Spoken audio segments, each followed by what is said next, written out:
El día de hoy vamos a estudiar conservación de energía. Primero vamos a estudiar las fuerzas desde el punto de vista de energías. Y las fuerzas desde el punto de vista de energía se pueden clasificar como fuerzas conservativas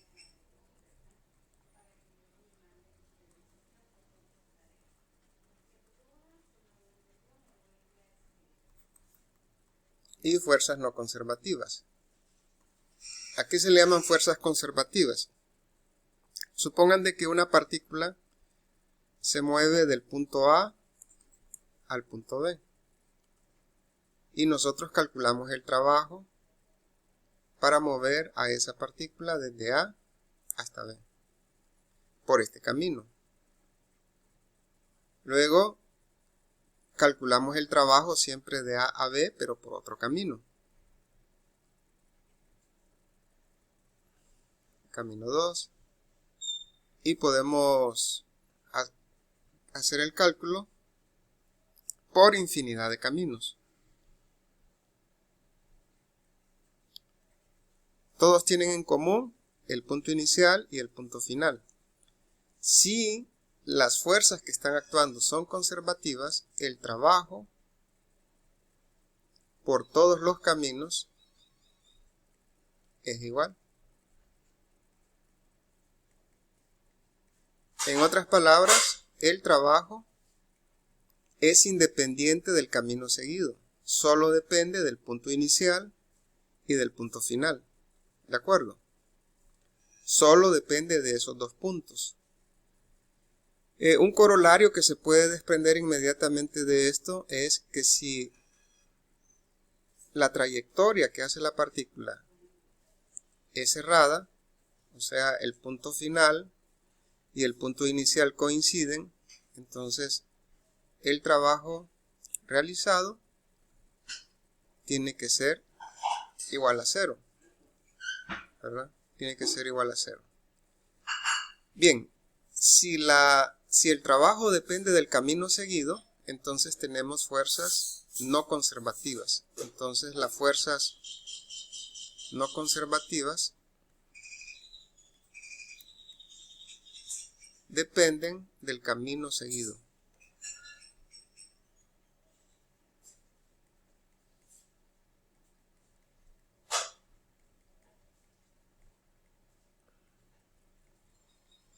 O trayectoria seguida.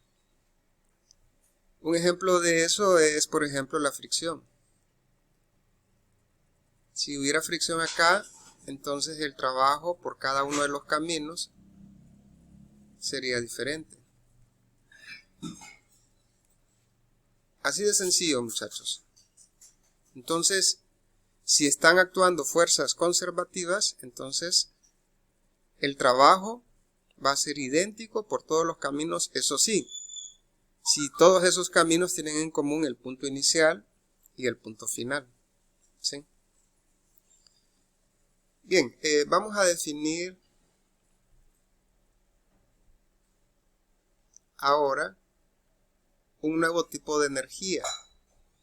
Ya estuvimos viendo la energía cinética anteriormente cuando estudiamos el teorema del trabajo y la energía cinética. Y ahora vamos a estudiar una energía que se le llama energía potencial. Energía potencial. Una energía potencial se caracteriza porque depende de la posición. Consideremos la energía potencial gravitacional. Esto se denota con la letra U. Entonces, U sub G va a significar para nosotros la energía potencial gravitacional. Y esto es igual a mg por Y. Fíjense que necesitamos definir una referencia cuando calculamos la energía potencial. Si la referencia es esta recta horizontal y tengo una masa que está arriba de la referencia, o sea, en otras palabras, este es nuestro cero. Si estamos acá, entonces la energía potencial evidentemente va a ser positiva, ¿cierto? Porque Y sub 1, o sea, la masa está arriba de la referencia. Entonces, aquí tiene una energía U sub 1 que es positiva. Si la masa está abajo de la referencia,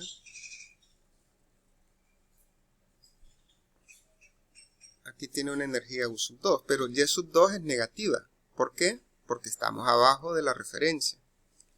En este diagrama, U sub 2 es negativa. Y si la masa está en la referencia, llamémosle aquí el punto 3, U sub 3 es igual a 0. Entonces, siempre que estemos en la referencia, la energía potencial es 0. Si estamos arriba de la referencia, la energía va a ser positiva. Si estamos abajo de la referencia, la energía va a ser negativa. Pero es necesario, miren, definir la referencia, ¿verdad? O sea, nuestro cero. Esta es la energía potencial gravitacional.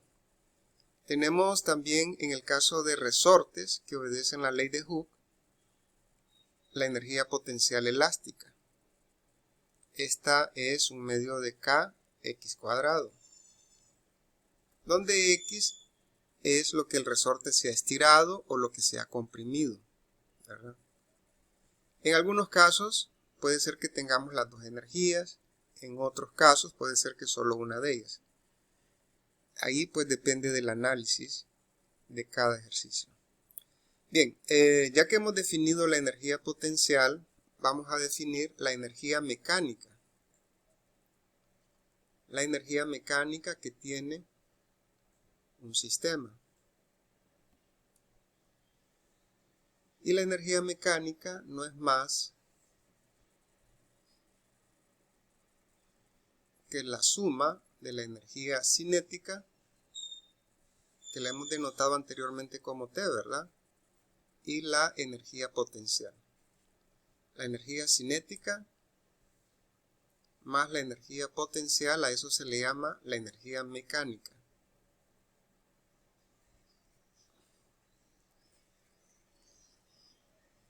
Esta es la energía mecánica. Como ya sabemos, la energía cinética es un medio de m de cuadrado y pues la energía potencial puede ser gravitacional o puede ser elástica. El asunto es que si las fuerzas que están actuando son conservativas, y esto es muy importante, si las fuerzas que están actuando son conservativas, la energía mecánica es constante. No olviden eso. Si las fuerzas que están actuando son exclusivamente conservativas, la energía mecánica va a ser constante. Siempre. ¿Verdad? Eso significa que si nosotros tenemos que una partícula se mueve de un punto a otro punto,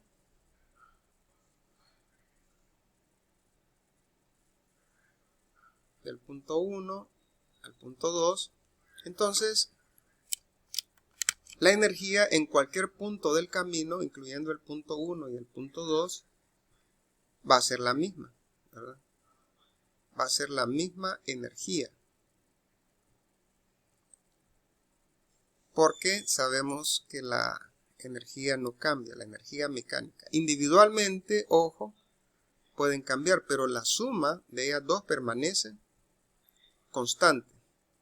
Entonces, si E es igual a T más B, y hacemos el cambio de energía, suponiendo que son fuerzas conservativas, este cambio va a ser 0. Pero cada uno de estos va a ser diferente de 0. Entonces miren muchachos, qué interesante, el cambio de energía potencial va a ser igual a menos el cambio en la energía cinética. Pero en el tema anterior vimos que el cambio en la energía cinética es igual al trabajo neto, ¿se acuerdan? Y eso lo podemos representar así, en el caso de que la fuerza sea variable. Este es el teorema del trabajo y la energía cinética. Entonces, tenemos que delta U, o sea, delta T es igual al trabajo total. Pero el trabajo total lo podemos poner como una integral de la fuerza total integrada con respecto a la posición. Y así llegamos a este resultado. Miren, muchachos, con esta ecuación ustedes pueden calcular el cambio de energía potencial. Aquí llegamos a otra conclusión importante. Vamos a tener una energía potencial solamente si la fuerza es conservativa. No olviden eso. Solamente si la fuerza es conservativa, vamos a tener asociada una energía potencial. Bien, entonces, esta integral, un delta, lo podemos pensar así. La energía potencial en un punto X cualquiera, la energía potencial en un valor de referencia,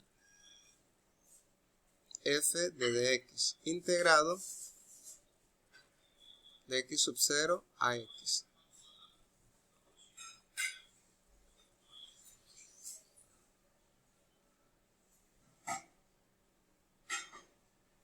Ahí lo tienen.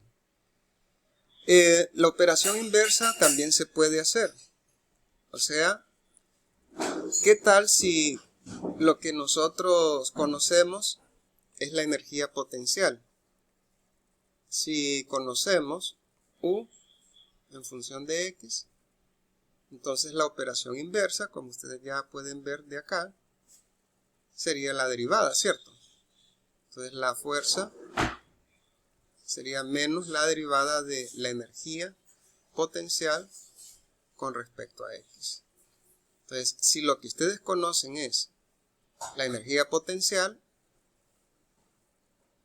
hacen esto. Toman menos la derivada de esa energía potencial con respecto a X. ¿Y qué tal, muchachos, si la energía potencial es una función de X, Y y Z? En ese caso, si la energía potencial depende de X, Y y Z, lo que significa es que la fuerza va a tener componentes. Vamos a tener componentes de fuerza. Y siempre se va a obtener por medio de derivadas. Pero tenemos que usar derivadas parciales. Por ejemplo, la componente X sería menos la derivada parcial de U con respecto a X. F sub Y sería menos la derivada parcial de U con respecto a Y. Y la Z sería menos la derivada parcial de U con respecto a Z. O sea, menos I unitario, la derivada parcial de U con respecto a X. Menos J unitario, la derivada parcial de U con respecto a Y. Menos K unitario, la derivada parcial de U con respecto a Z. Las derivadas parciales son derivadas que se hacen con respecto a una variable y las demás se toman como si fueran constantes, ¿verdad? Y esto se puede escribir de forma compacta utilizando el operador nabla. Entonces la fuerza es menos el gradiente de la energía potencial.